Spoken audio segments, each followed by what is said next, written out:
দেখো স্বামী, ইসলাম ভাই হয়ে গেছে। ইসলাম দাদার বাড়ি চলো ঘুরতে। ইসলাম দাদার বাড়িতে গিয়ে মিষ্টি খেতে পাবেন। চলো আমার স্বামী।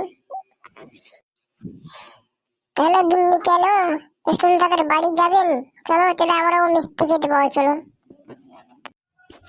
থাম, যাস না, আম্মু যাবো, একসাথে যাবো রে বাবা। দাঁড়া ছেলে পিলে, দাঁড়া, আম্মু যাবো রে।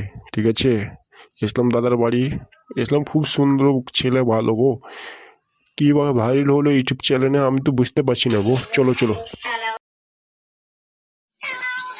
কি ইসলাম দাদা মিষ্টি খেলেছে? চমচম, রসগোল্লা, তারপর ডিম খেলেছে, চা খেলেছে, বিস্কিট খেলেছে ইসলাম দাদা। ইসলাম দাদার বাড়ি লালপুর ধুলিয়ান। ঠিক গো, ঠিক, এগুলো সব খেলছে। ঠিক গো, মিষ্টি চমচম খেলছে। ঠিকই গো ঠিকই। মিষ্টি, বেদানা, আপেল, কেলা সব খেলেছে ইসলাম দাদা।